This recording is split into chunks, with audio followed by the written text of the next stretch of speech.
Thank you. Thank you kindly. Did you practice that? Lovely people. Thank you for coming in droves.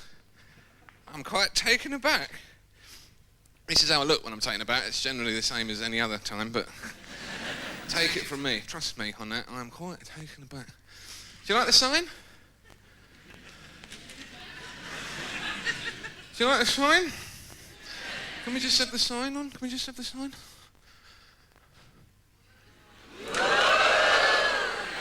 That's better, you see? 200 fucking quid that cost. All right, can we have me on again now? I feel a bit isolated now. Thank you very much. You don't go spending all that money on something without making a little feature of it. I mean, that's it now. It's just going to hang there now. So there's 200 quid for that gag. Is that a 200 quid gag, do you think, by any stretch of the imagination? Was it fuck? What I'll do is I'll tell them it's 40 and get me money back. You can try that, can't you? They'll say, oh no, you've used this, we can tell. Light's been on that. We've had years in the theatre sign making business, mate. You've had a bit of theatrical light on there, we can tell the paint's gone a bit funny.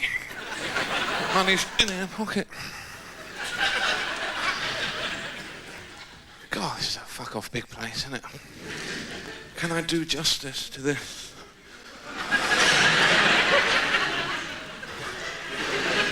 Not just by doing that, probably, that one.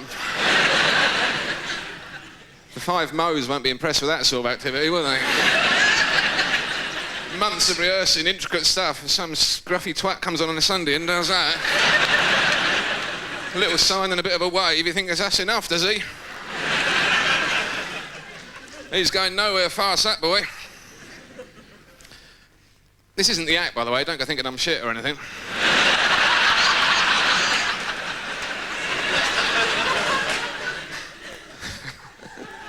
This is just me settling into my surroundings, you know, looking around the place, fiddling about, moving stuff, pointing out the sign. Bit of bonus, this is free. This is free bonus chat for those of you in the £12.60 mildly... £12.60? £12.50 mildly pissed off seats. This is like 50p free. I mean, normally you'd pay 13 quid for all this, so... It's not washing with them. You're right in the £5-pounders. They're all having a party up there. You want to get up there? All pissed up in the top bar. I was up there. Who's on next? I couldn't give a fuck.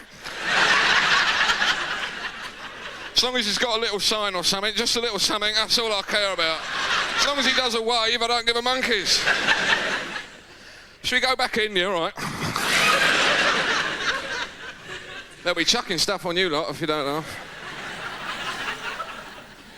I never start in a hurry. I've done a lot of jobs in my time and I never start as soon as I arrive.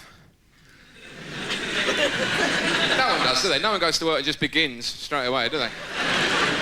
Who gets to work first thing? Work! Lunch, work! Home, fuck. I don't know what job that is anyway. What job is that? Couldn't do that for 39 hours a week, could you? Want the overtime? Fuck off!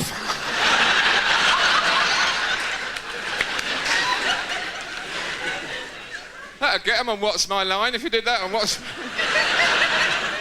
If you went and signed in and then you did your little mime, right there. TV history was made tonight as What's My Line overran by 3 hours. All taking their jackets off, loosening their ties. I don't know, hang on, one more go. Hold the news. One-arm juggler on speed.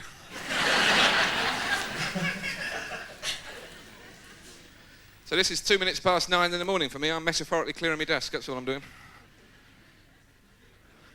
I'll go in the toilet in a minute, read the paper for half an hour probably.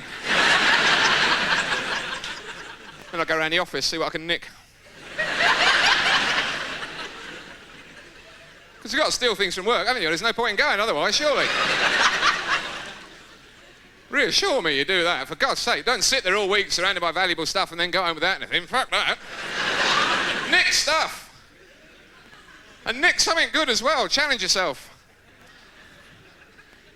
Something hard to nick, not something easy like a paperweight or a pencil or manila envelopes. Stop nicking manila envelopes.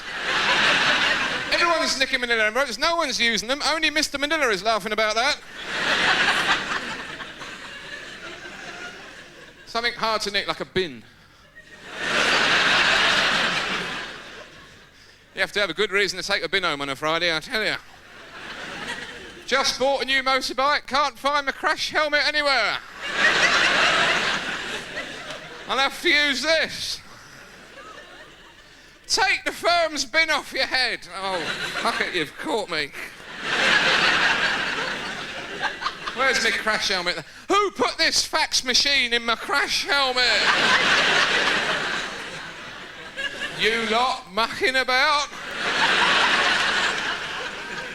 Anyone would think I was trying to nick that. People turn up on their last day on a job in a big coat. It's the hottest day of the year. Just thought I'd show you my coat before I left you. They go home shaped like a desk. No, I won't shake hands. Just one last thing. Hold the door. Could you hold the door? Fuck it, unplug that. Unplug that. It's the printer. The printer's still plugged in. Quickly.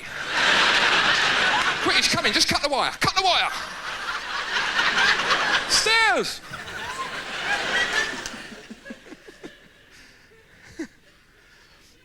I've got right itchy. I've got back of my head's itching. I don't like that. I think I've got mites in me flat. I think that's what it is. I've got dust mites. I'm paranoid about dust mites. So I read about them in the Sunday papers. Must be true.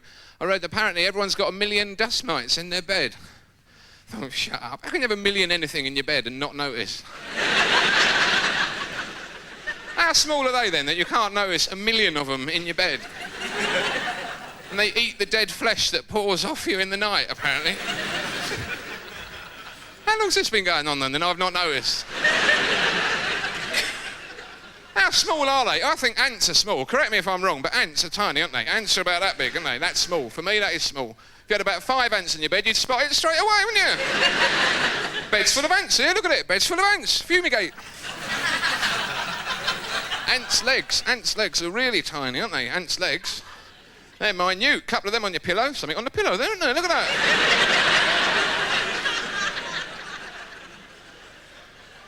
If a dust mite comes up to an ant's leg, it goes, oh, bugger me, we'll have to go around the long way. Look at the size of that. Come on, this will put a day on the journey. Come on. That's small a day. And they eat you all night long. How much flesh is pouring off me that I can sustain 1 million of these things? I don't remember sleeping in a new bed and get up and there's another one of me lying there. I don't remember that. Surely you'd hear them, wouldn't you? Chomping away all night long. We're going, what's that racket? Eat quietly, you can hear us. Swallow quietly. What happens if you persuade someone else to share your bed one night by chance and there's all that extra flesh lying about? Oh, Christ, I can't eat all this, I'm stuffed. Oh, God, I can't eat another thing, I can't. We'll have to get them mites from next door, that bloke's away. That Italian neighbour's away, we'll get them round, we'll have linguine, it'll be lovely. Come on, eat it, he'll twig. They showed a picture of one of these things in this paper. They showed A4 size blow-up photo of this big bug-eyed pincers on it, like this lobster type thing, bit of human flesh hanging out of its mouth. Sigourney Weaver behind it, batting it with a robot. Like, there's 1 million of these in your bed!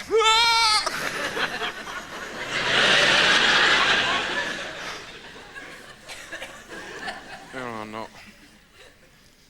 It's quite warm in there. I think it's air-conditioned in here, is it? Is it air-conditioned? I'm looking about. I always look out, I'm not so worried about the temperature, it's just that I know that if the gig goes a bit wrong, you can always get out of the grid if there's air conditioning. I've seen them do it on The Man from U.N.C.L.E. and Time Tunnel and all those shows. They lock the hero in a room, he thinks, oh no, I'm going to be gassed, I'm done for. Oh no, hang on, there's a grid, we'll be all right. They just open them up and they go off down a silvery tube and escape. Meet people from Star Trek coming the other way. Hello, Spocky. You all right? How are things on the Enterprise? All right? Well, they're all right, but these shirts are a bit tight. Went off on a 5-year mission, only took the small-size shirts. Thought of everything else, didn't they? Food and petrol and everything like that. Only took the little shirts.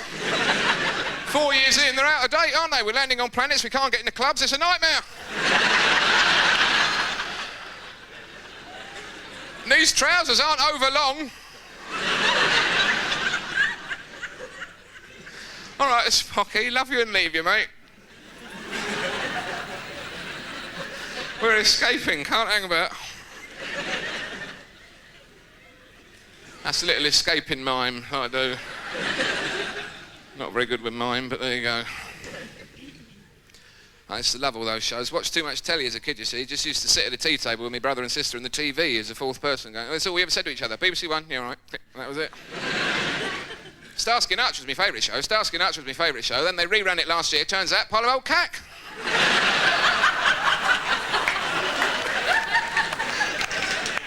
It's shocking. I seem to remember it being a work of genius when I was 11. Turns out my brain was only half grown. That's what was going on there. It is appalling. It's the same every week. They sit in the big red car at the beginning, having a burger and a milkshake first thing, obviously, like you do. Going, oh, the Starscope, there's no crimes today. Yeah, me too, Hutch. Then the radio comes on. Oh, boys, there's been a terrible crime.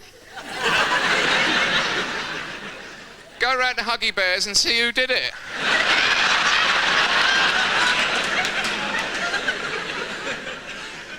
And so they rush round there really quickly so they can get the parking space right outside, obviously.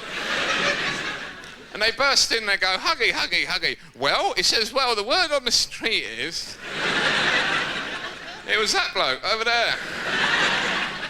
Oh, shit, he's gone. You two go and have a row with the big fat captain. I'll go and find out where he is. I reckon it'll take about 45 minutes to find him. Come back about 5 minutes before match of the day, all right. Rush round the police station very quickly, get the parking space outside, run into the captain, who's always livid. He's in a filthy mood every week because he can't get out for a takeaway. And Starsky's always having a burger in front of him, drives him nuts. Go back to see Huggy. Well, it says, well, the word on the street is... It was that bloke, and he's in a big warehouse on the edge of town behind some boxes.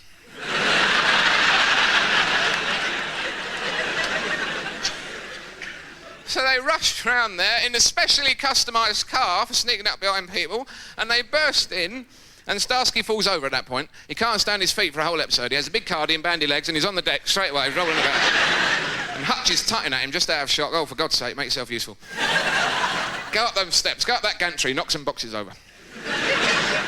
And sure enough, there's the arch-villain behind him in a shit brown three-piece suit. Big fuck-off collars on it, kipper tie. Big shoes on, going, oh no, Starsky and Hutch, I'm done for. I can't run in this get-up. You trendy young cops in your jeans and sneakers. My father was chased by Elliot Ness in a big coat and a hat. It was easier in his day. And then all the uniformed cops turn up. Late, obviously, going, oh, thank God Starsky and Hutch are on the force. Oh, we'd never have thought of looking behind them boxes. And meanwhile, Starsky's found a bag full of white powder and he's going, yeah, that's the real stuff, man. You take him, we'll look after this bag. Then they go home and do the lot. I'm convinced they do. They must do, because they're always ecstatically happy at the end of every episode in Hutch's flat with two different women every week. And the credits flashing up really fast.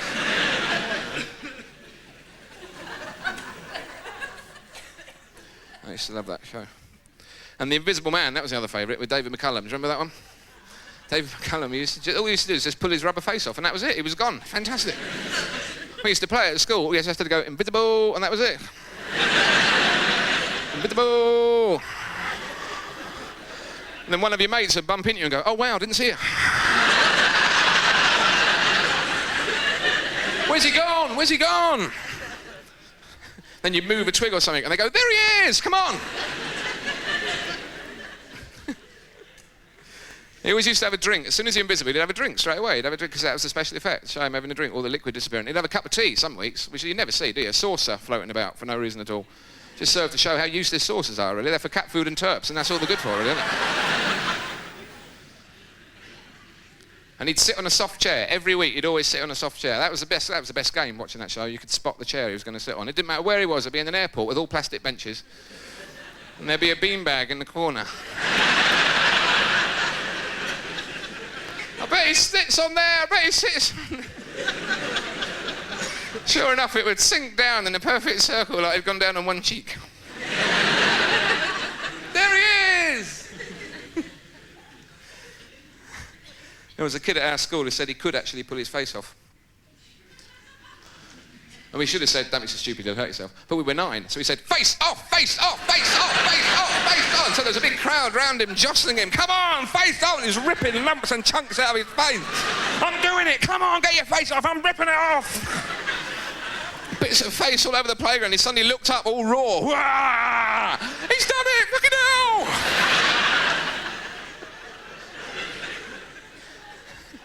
Caretaker came out, put sand all over it. Drew a chalk line round it. Nothing was ever said. Went back into class, his chair was empty. Mrs. going, where's Steve? Don't know, invisible, probably. Can't see him, hard chair, can't see him, ha ha. He's not invisible. Oh, God. Who was with him? No one was with him. Who was playing with him? No one was playing with him. Was it the burping thing? No, it wasn't that. No, it wasn't that. It was the face. It was the face. Because he was champion burper at our school. He could burp for 15 minutes at a time. We used to have to back away. There'd be no oxygen in the playground. Everyone would be going blue.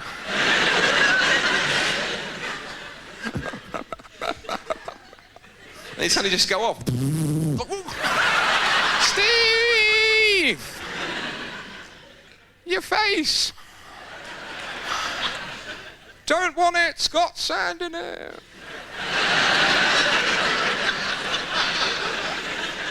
We'll keep it for you.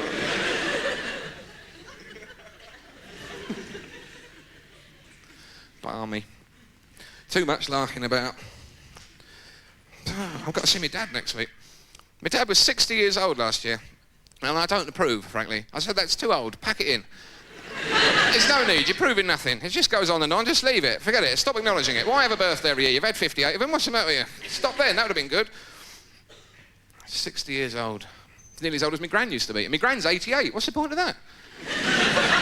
And I'm nearly as old as my dad was when I first met him, I don't like that either. My gran just sits about being 88, that's all she does, sits there going, 88? Ain't I, hey? 2 fat ladies, 88, ain't I? Hey, 88, 2 fat ladies, huh? No, Gran, you're 1 fat lady. I think you're fine. Sat in front of the mirror for a bit. There you go, 2 fat ladies. 88, house. Well done, Gran, you have won the right to be alone.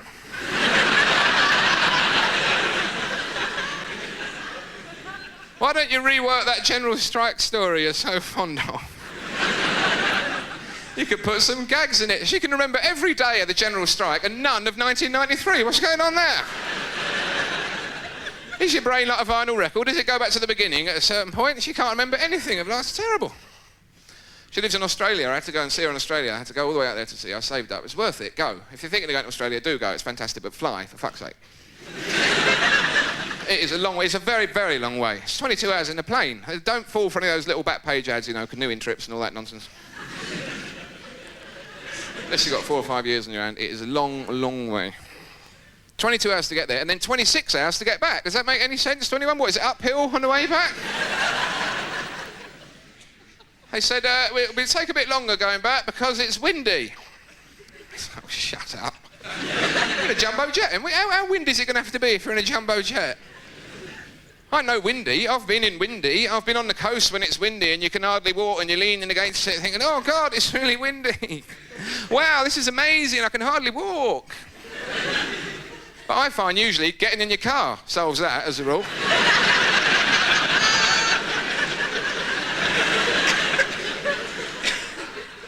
You'd have thought jumbo jet, all-weather flying, probably, most of the time.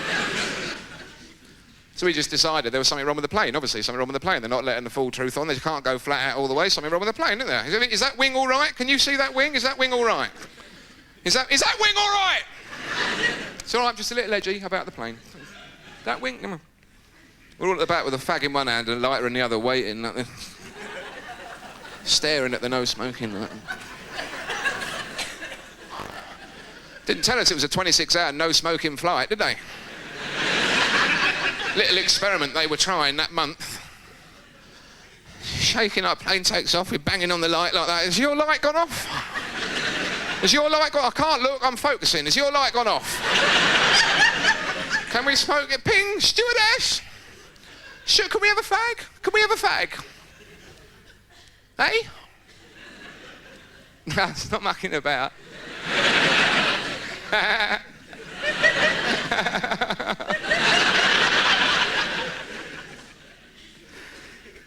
26 hours, 13 hours before we touched down in Bangkok for a fag break.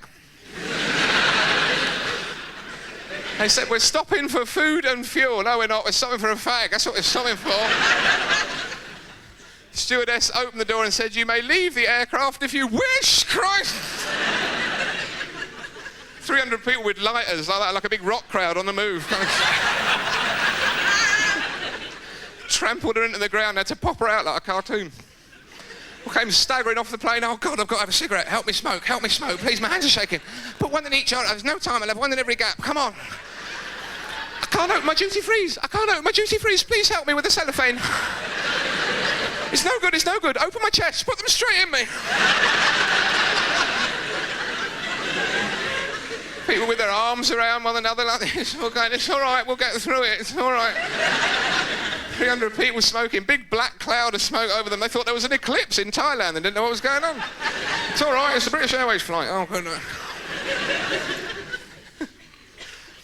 You go around the airport, you have one lap around the airport and you're back on the plane. Everyone's dawdling, going off, smoking slyly. Yeah, I'll be with you in a minute. And they put you back on the plane, people getting on and go, I can't go back in there, please. Don't push me, I'm going in a minute. Hang on.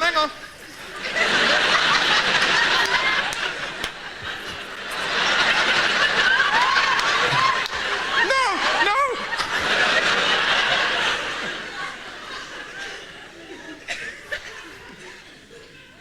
And they strapped us in the plane. They strap you in, you take off. You've had about 15 cigarettes in half an hour. You've got the most incredible nicotine rush you've had in your entire life. Everyone's wild-eyed and buzzing like lunatic. Half an hour in the air. Come on, let's smoke. Come on, let's light up. What are they going to do? Land? Come on! Come on, who's with me? You start it. I'm not doing it on my own. Go on. No, they'll throw me off. They won't. They might.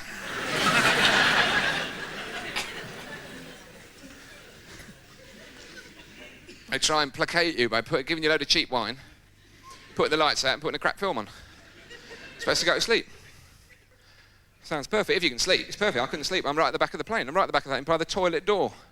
You wouldn't believe how often people go to the toilet. You have no idea how many people get up in the middle of the night 8 times to go to the toilet. You've been 8 times now! What are you doing in there? We're trying to sleep.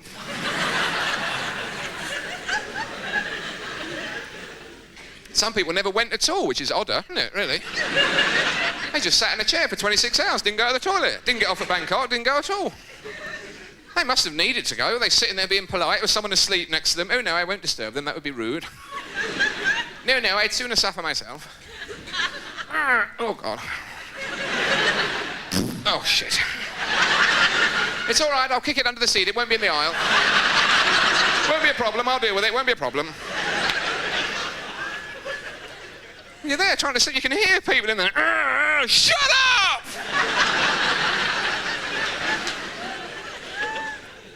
They give you a little eye patch, that's supposed to help you sleep. This little eye patch thing that they give. You put it on when you're still awake, obviously, and you look an idiot just sitting there going like that. Fumbling about for your drink, knocking.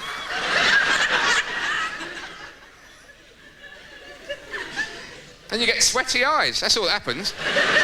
You get sweaty eyes, you sit there thinking, God, I've got sweaty eyes, I've never had that before. I've never had sweaty eyes, this is amazing. Who'd have thought your eyelids could sweat? That is incredible. And if you blink, it flies off your head. You can see them flipping up all around the plane. Sweaty eyes, sweaty eyes. I got so edgy and bad-tempered. I hated the bloke next to me. I just hated him. Hated him for being next to me for a start.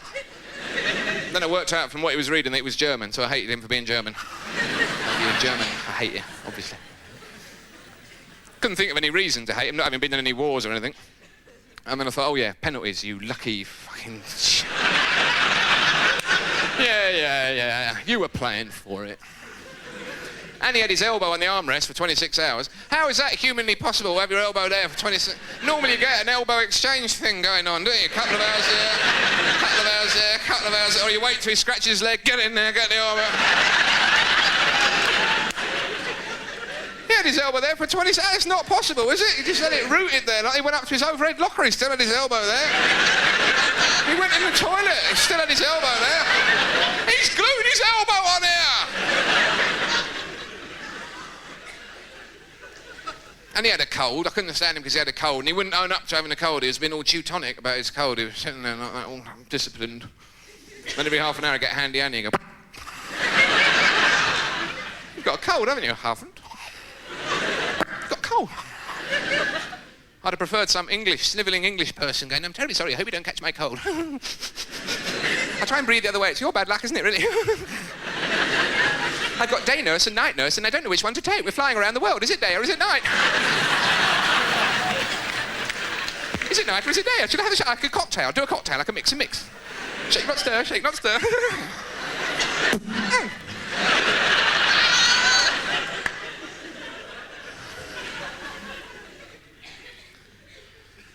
So I got home from seeing my gran, God bless her. Lots of pictures of my gran going, house, too fat, general strap.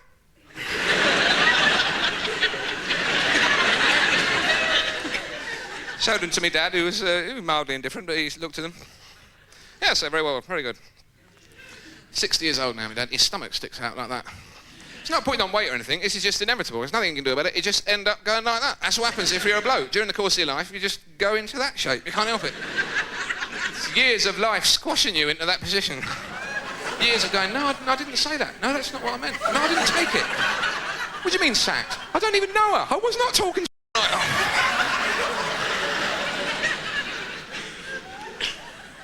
Because when you're a kid, you don't have a stomach. It's not an issue when you're a kid. Because you're bent down most of the time. Your stomach's the last thing that enters the room. There's stuff on the floor. You're near it. You want to look at it. Stuff to pick up and keep. I'll have that. I'm putting that in the freezer. Who put this dog turd in the freezer? It's a sausage. It is not a sausage. I thought it was a sausage.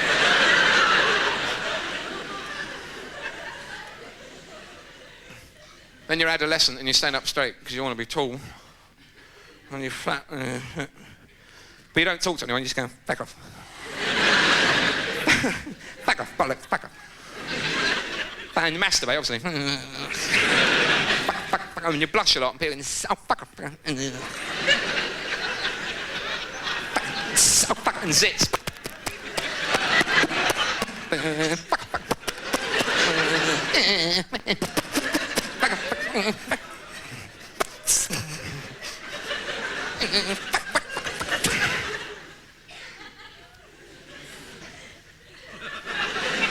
That's 5 years of my life I just did for you. God, it's a miserable time. Why doesn't anyone warn you? Why doesn't someone tell you when you're 12 you're going to go mad? Sometime in the next 12 months, you won't know what's going on. You'll fancy your auntie, paint your room black, like weird music, and you'll lose the power of speech. Because you can't talk when you're adolescent, you can't say anything. Where you been? Out.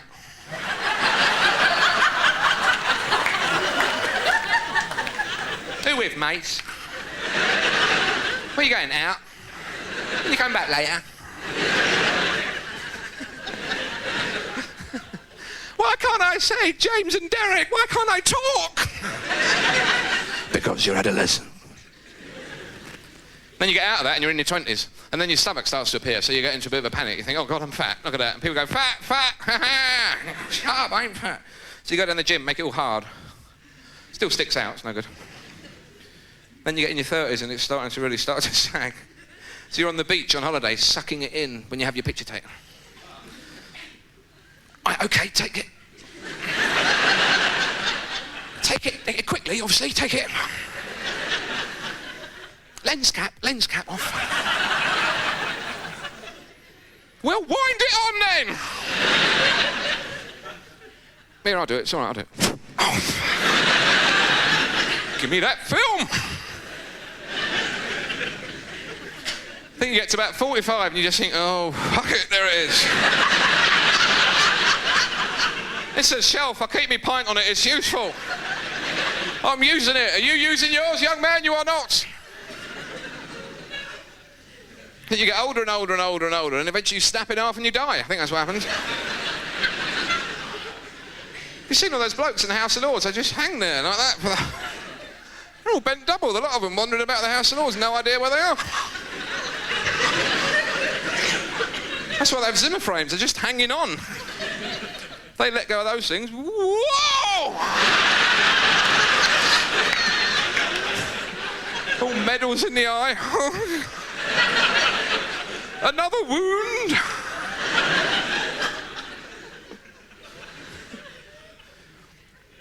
Oh dear.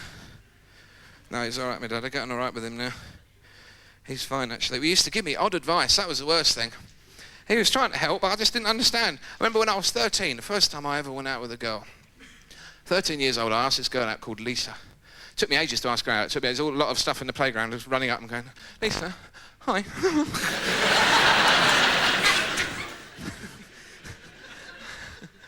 All right.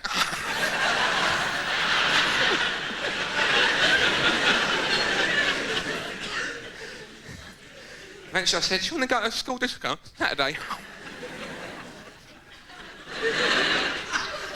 And she said, yeah, all right.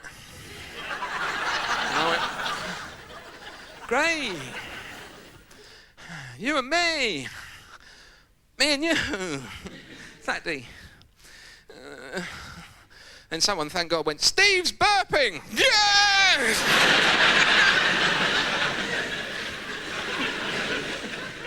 Torn between girls and burping competitions. I'm still in that phase, actually. So my dad sat me down, very important. There are some things you must remember if you're going out with a lady. Number one, if you're going upstairs, you must walk behind her in case she should fall, and then you'll be able to catch her. Now, I didn't know anything about girls, but I certainly didn't think they couldn't get up and down stairs. As if you're ever going to catch anyone who's hurtling down a flight of stairs at you. As if you're not going to go, cool, fucking hell!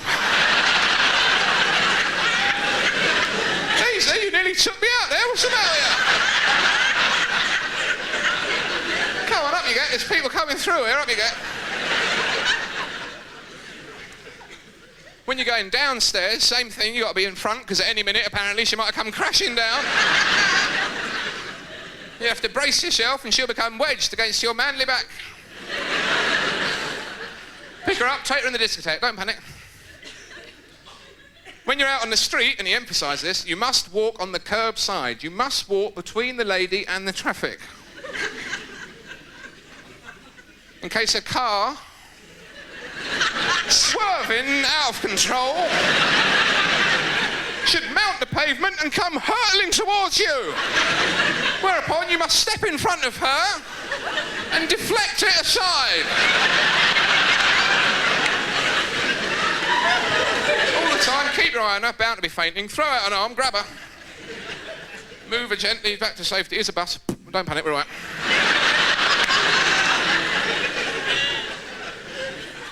Where did he get that from? That last one, I know where that comes from. That comes from olden times when there were no sewers and people just used to chuck everything in the gutter. Their feces in the gutter all the time, just lying there, and still get sprayed up at passers-by. The man would have to walk on the outside. He'd have to wear a long coat, all velvet or velour on the inside for the lady, and then rotting, dripping oilskins. And they'd step out for the evening. Are you looking forward to this evening?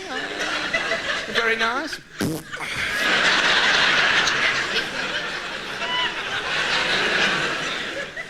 They have to walk backwards all the way home. Did you enjoy yourself? I did.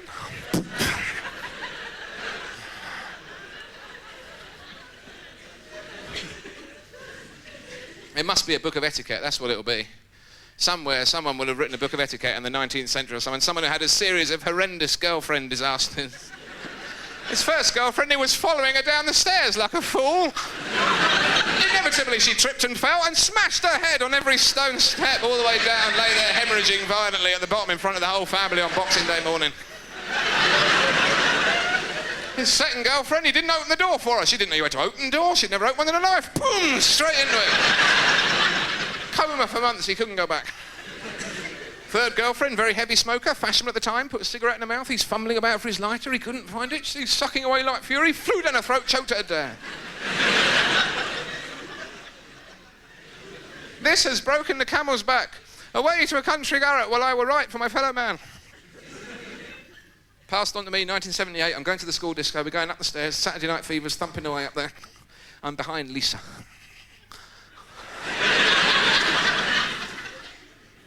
She stops to look at something. Oh, God, don't stop. Shit. Thought you were coming down. She's thinking, nutter. What's the matter with this one? Get to the top of the stairs. There's a door. I've got to stop it. Wait. There's a door. Right, there you go. Through the door. Stairs going down on the other side of the door. No sign. No warning. She's walking boldly towards them. Not a thought for her own safety. I virtually had to rugby tackle her to one side. For God's sake, there's a flight of stairs there. You trying to kill yourself? Allow me. All the time, checking. Listen out for that telltale yelp and she'll be on your back. Gets to the bottom of the stairs, there's another door. I open the door, I've dropped my guard for a second, I've let her out on the street by mistake. I've gone the wrong way, she's out on the street. We've all seen girls drifting about in the traffic unattended. Alan, for God's sake, what do I do? I can hear a stagecoach. Thank God I'm here. That was our last date. That was our only date, actually. Excuse me while I have a drink. Can I have a drink or something? Yeah, a large vodka.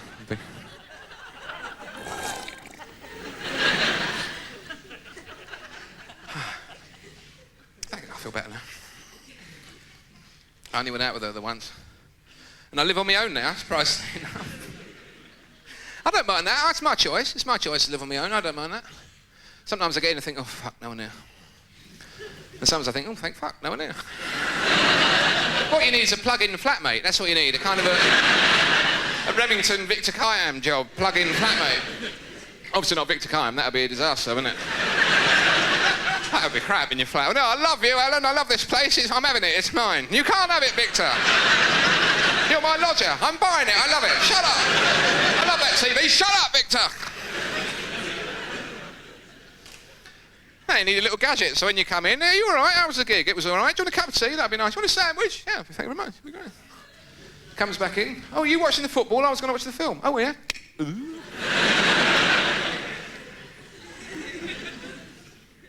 I like living on my own. You can do what you like. Do what you bloody like. Have a bath with the door open. Mad, eh?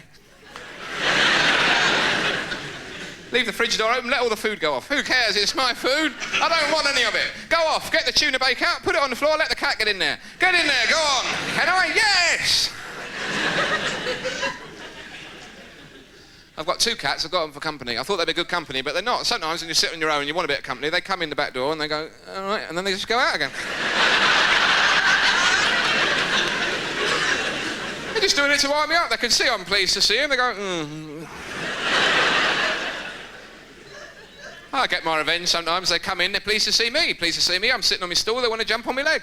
They go to jump on the leg, as soon as they do that, I move my leg away. The cat will fly through the air in a perfect ski jumper sort of shape. Ears back, slightly startled expression on its face. Land about 5 feet away like a ski jumper. I give a mark sometimes if I'm impressed. 8.9, very good. The cat will look up at me as if to say, I didn't want to jump on your leg anyway. Don't think I care any more about you than your neighbours or family do.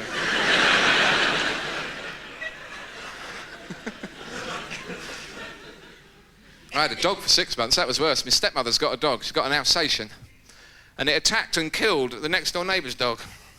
In a savage and brutal incident witnessed by many members of the local community. Died instantly, and we had to get rid of it. We had to get it round to my house in hiding while the impending court case was coming up. Which means, that's what impending means, really, isn't it? But never mind. So I had this dog in my house. I had to take it out under a blanket and keep it in my flat. This killer Alsatian sitting there. And all they want to do is eat. They are just eating machines. They wake up in the morning and go, ugh. I could eat. I am peckish. I could eat, yeah. Are you having a biscuit? I could do a biscuit. I could manage a biscuit. Couple of biscuits, I could do that, yeah. Do you want a biscuit? What, are you taking a piss? Yeah, I want a biscuit. Packet of biscuits, box of biscuits, lorry load of biscuit. Many biscuits as I could see, I could probably eat, I reckon. You'd be sitting there having a bit of dinner, the phone will ring. Are you not having this dinner now? You're on the phone, are you? You're not going to have this? Are you on the phone? I'll have this, shall I? This bit of dinner? Do you not want this bit of dinner? If you're on the phone, I should have this, should I? It'll go cold. Leave that alone, it's all right, I've got it, don't worry. They got a supersonic hearing. Is that a tin opener? I can hear. Is that a tin opener? I can hear. Sitting in that drawer, doing nothing. Sitting in that drawer, not being used. Idle. Then even when you're doing the washing up, just doing a bit of washing up, sitting there. Is that a bit of baked bean juice on that dishcloth? Are you not having that baked bean juice? Do you not want that? Should I have that? Should I have that dishcloth? I'll have that dishcloth, shall I? Give me that dishcloth here!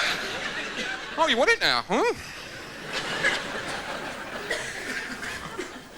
Starving all day long, and I had to take her to dog training classes with a muzzle on, like this. She just thought, I can't eat now.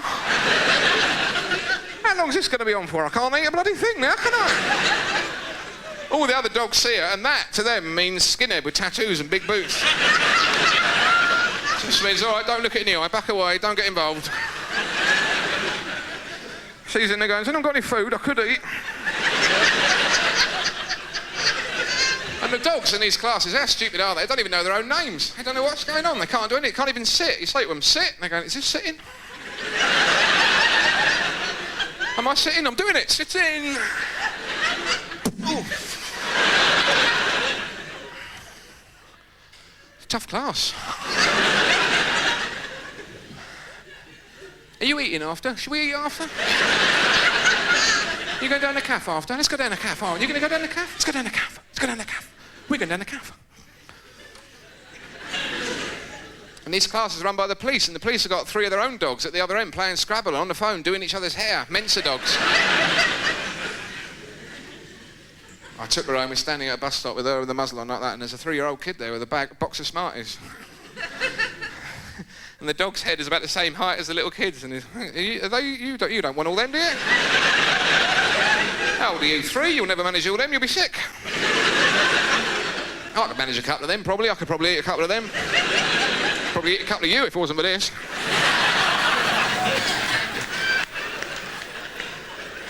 Go on, stick one through the bars there. Go on, stick one in there. And the kid's going, oh, thank you very much. Then the mother looked round, the dog, me and the little kid in orbit going, what happened there? Well, she got let off, she wasn't put down. She's gone back to live with my stepmother now. She's old now, she's 10 years old and fat. Can't get up, just sits there going, go and get us a biscuit. Can you get us a biscuit? Go into the kitchen, get us something, will you? I can't move.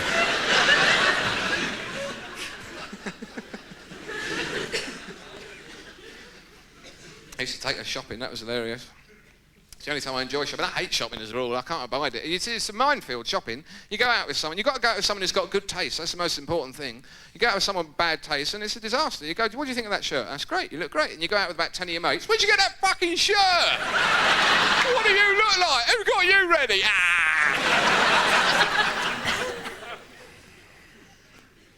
Always go with someone with good taste. That's why you see couples in matching shell suits. They've both got bad taste, that's why.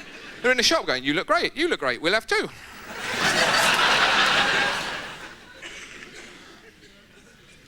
I hate going with someone. You go with someone who wanders off when you're shopping. That's a disaster when that happens. When you're standing there going, what do you think of those shoes? Do you think they'll go with my jeans? What do you think of that? What about that? Do you think that'll be on? They've gone. Someone else is there standing next to you.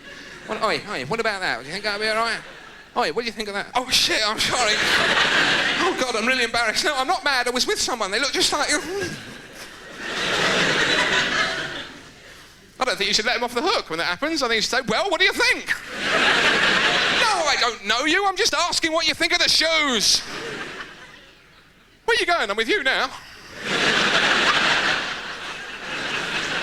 Yes, this is my bus. Go on, budge up.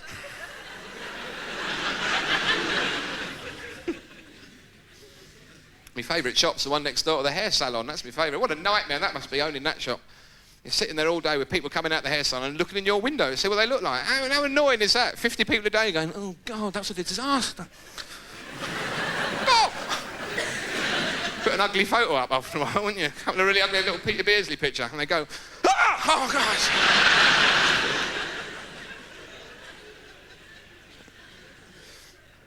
Oh, Peter Beardsley will be annoyed now. It's all right, Peter, you're a genius.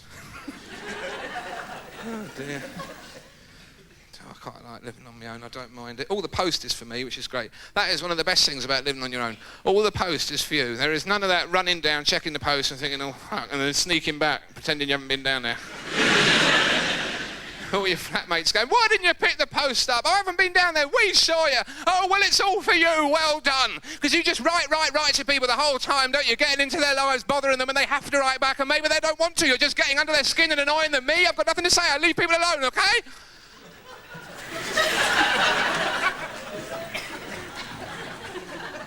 I just get letters from charities. I get inundated with letters from charities. I contributed to about 3 charities. And now I'm on the mailing list of every charity in the Western world. And they all know me personally. Dear Alan, they know everything about me. Phone number, postcode, they know everything. And they write to me and blame me personally for anything bad that's happened anywhere, anytime, ever. I got one from the Red Cross. I had a photo on the front of the Balkans, right? All grassy foothills and snowy peaks and people running about. Lovely. It said, springtime in Eastern Europe. I thought it was probably a holiday brochure. Flip it over, on the back, black and white photo of 2 dead blokes. Who lives to see it depends on you.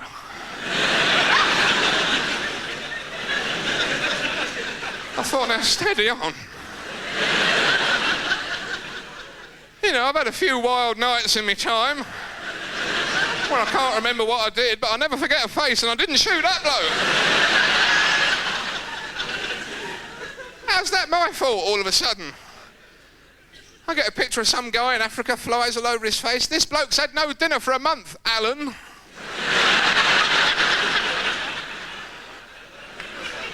Did I eat his dinner, or am I cooking for him? What's the deal now?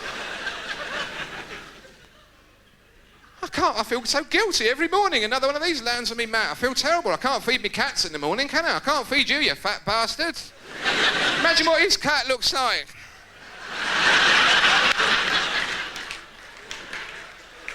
I'll send you, that's what I'll do, in a box, Africa.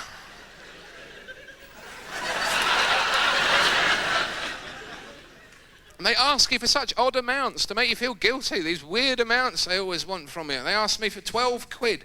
It's never send us a tenner and we'll leave you alone. It's 12 quid.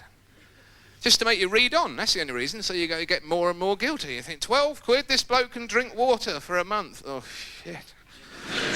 You can't say no, can you? You can't say, bollocks, that's 6 bottles of Beck's, leave me alone. Can't do that. Of course you've got to send something. The Red Cross asked me for £15.62. Tick this box if you are contributing £15.62. This will buy you 5 blood bags in the Sudan. Who's selling the blood bags in the Sudan? Who's out in the middle of the desert going, have you got the 2?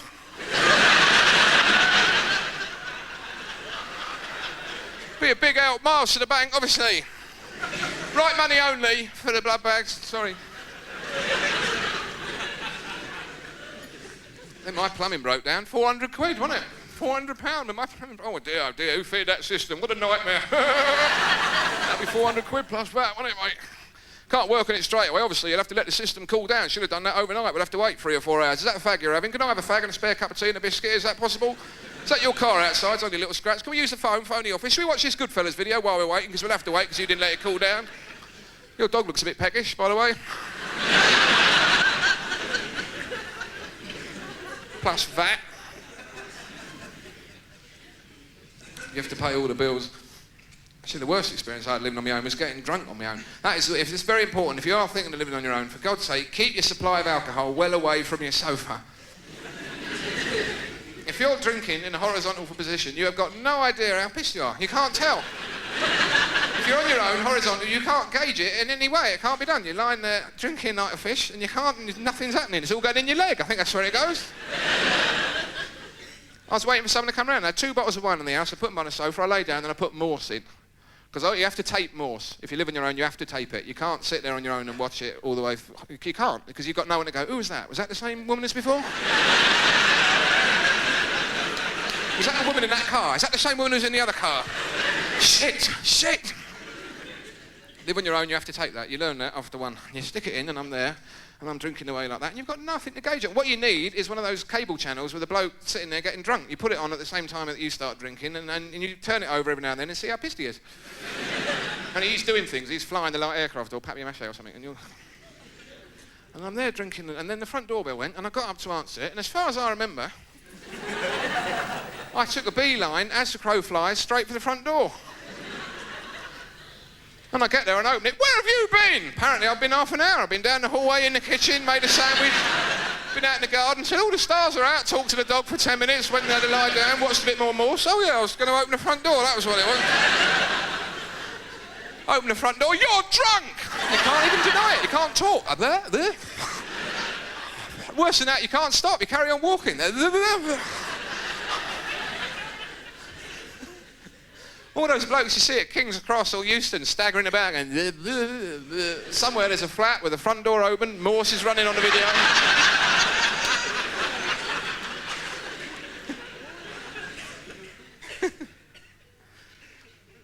Oh, I do like this job, it is a laugh.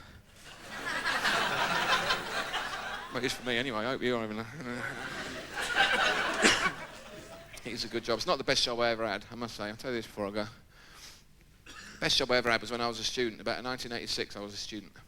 And I had no money. Everyone was skint. There was an election coming up in the early part of 87. You might remember this. And nothing was happening. The government couldn't get anything going at all. Everything was a disaster. So they let all the credit controls off and gave everyone a house. Remember that? A house and a credit card. You could be earning 75 quid a week. Do you want a mortgage? Yeah, all right. It's done. Sold. There you are. Couple of credit cards. Lovely. Thanks very much. That's great. They gave all the students credit cards. If you had a council house, you could have it. 400 quid. Do you want it? Council house? 400 quid? Yeah, all right. It's a bit fucked now. That's your problem now, mate. Sold. I'm there with a load of students, all got plastic. I never applied for it. I was a fool. But all the students spent about £3 each and fucked off. Took the piss completely. The banks were livid. Took all the cards back after the election. The students organised the campaign. We must march against the oppressive, imperialist, capitalist banking system. What has had our plastic away? What about nuclear weapons? Fuck that. Access visa. What do we want? Credit. When do we want it? When the 8-day minimum limit.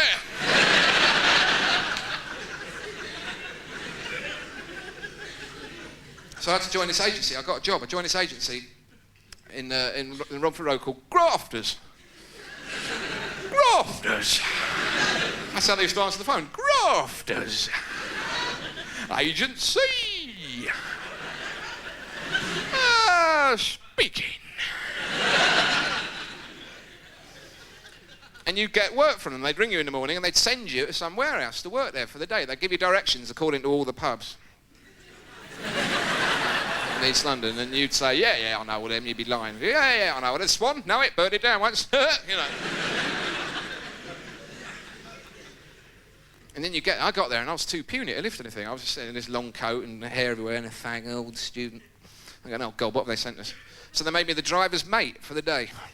That was the best job I ever had. I got introduced to the driver. I just had to be his mate all day long. He drove about. I just had to agree with everything he said. Obviously, you're not allowed to use any recognisable words or language when you're agreeing with them. It's very important. There's a code of stuff you have to learn, like, back off, do what, bollocks, leave it, go on, oi, buddy, what? Once you pick that up, you're all right, you can get on with it. The driver was called Barry. Everyone in the warehouse had 2 names. It was an odd place. It was all, Barry! Terry, Dave, get Steve. Stop burping. So I get in the van with Barry. You all right, Barry? All right, agency bloke.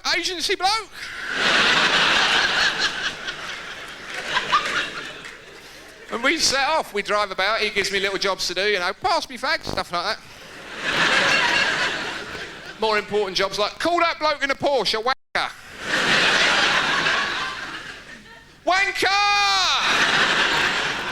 Did he hear ya? Did he look round? Yeah, he did. Yes! Well done, son. There's no point doing it. If they don't look round, no point doing it. Hit that cyclist on the back of the head. I can't reach town, Barry. We're too high up in the cab. I can't reach town there. Roll the Daily Star up. I never thought of that, Barry. I'm new. Put a spanner in the middle of it. Can't find a spanner in the cab, Barry. I can't find a spanner in the cab. I'm joking about the spanner. Winding you up about the spanner. Do you want to kill him? You're a nutter, aren't you?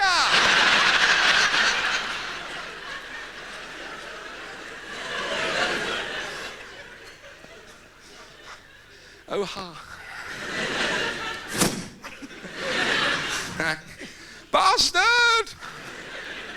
Did he call you a bastard, agency bloke? It's all right, Barry, I'm not bothered. It's fine. I think we should have a word, agency bloke. Oi! Cyclist! What? Bastard! Agency bloke, give him a slap.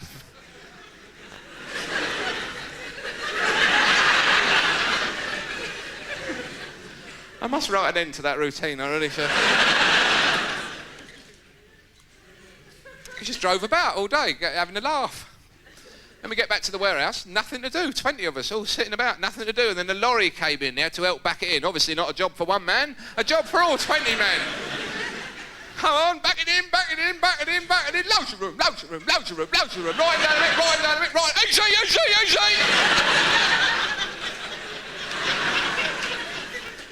Barry ran forward. Me leg! Stop the truck! Me leg! Ah! Driver! The driver leapt out the cab, panic-stricken, came running round. Oh my God, you all right? And we're all on the line going,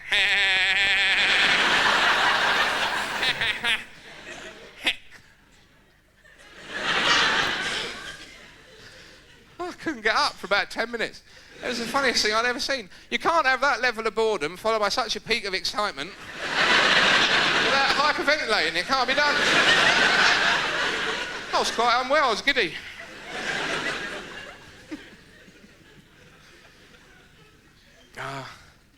I've enjoyed this gig. I've got great pants on. I've chose my pants carefully. I washed a lot last night and picked out my favourite pants. Good underpants are very important for a gig. It's very hard to get comfy pants. If you're a bloke, they're a nightmare. Cotton boxer shorts are a disaster. They just shoot up your crack at the drop of a hat. Someone says hello to you from behind. Hello, what? That's straight up. Come in front to say hello. I can't turn back now. I'll have to cough these out. Everyone get back. Turn the ladies away. There we go, I'm fine. I'm sure when I was a kid, I always had comfy pants. I'm sure I did. When I was about 8, I never remember thinking, these pants bloody uncomfortable. But I don't remember thinking anything, though, when I was 8, to be honest. You just get your pants on, you're off. You don't hang about, do you? Stuff to do. Pants on, where you go? Spiders to catch, girls to poke in the eye, get your kit on. Well, hey! Chuck them down at the end of the day, they come back clean in the morning. Perfect life. I've seen kids on the beach on holiday too busy to put their pants on, just running about in the nude. I've got no time for pants, I'm on holiday. It's all go. I've got to fall down at noon, I've got to be lost all afternoon. I've got to be sick at dinner and up all night. Busy, busy, busy. Where's my bucket? I'm behind schedule. Where's my spade? Give me that ice cream. Give me that ice cream.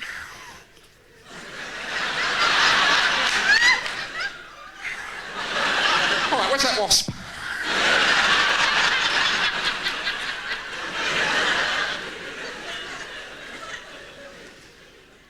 It's only when you get older you start worrying. You get older, you think better wear sexy pants in case I pull. But you don't know what sexy pants are. It's a gamble. You can't ask halfway through chatting. Do you think his pants will be all right? You can't do that. People wore posing pouches. What were they thinking of? Cramming everything into a pouch like that, getting it all in there. Right, I'm going to the disco. Don't jog me, whatever you do.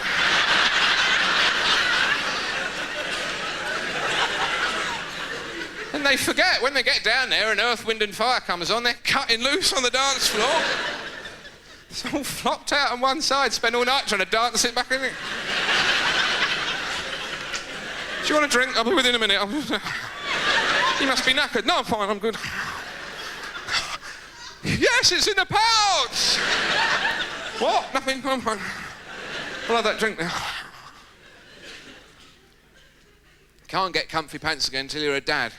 Only when you're a dad can you get comfy pants. Huge, vast, white, dad-size underpants. Big, tie 'em up round the middle in the morning. Look at my pants, I'm a dad. I've got my car in these. Going Marks and Spencer's. Packet of 3 parachute pants, please. Are you a dad, sir? Yes, I am. Help yourself, sir. They're free to you. Thank you very much. I have an acre of pant. It's got a label in the back. 1 pair in the machine at a time. Your mum's out the back going, kids, come and help me fold your dad's pants up. I've done these double sheets, I can't manage these on my own. Take that corner, go down the end of the garden with it. Take your sister with you, she needs the exercise. Mum, someone's chucking himself off the flats. Quick, pull your father's pants out. Aim for the Y, son, we'll catch you. There's a helicopter landing. It's off, it's not a landing pad.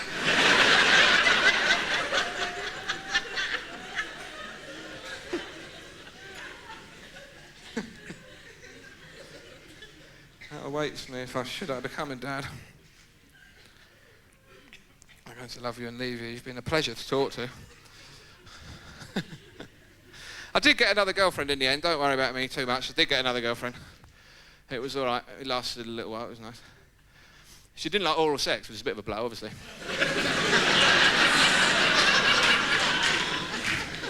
Nil point. And she didn't like the taste. She said, I don't like the taste. I said, I can do strawberry. She went, all right. No, what are you making about? Lying. So we had to compromise. We did what we used to call blowjob slammers. It's great. What you do is you keep salt and lemon at the end of the bed. And then right at the crucial moment...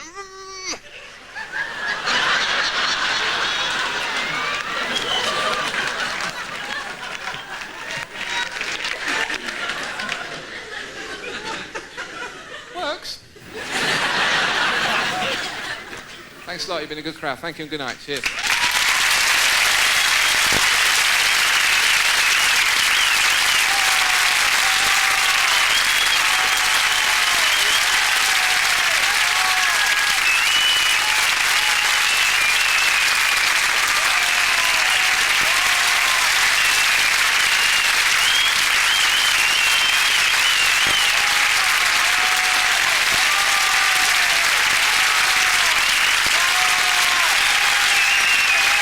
very much.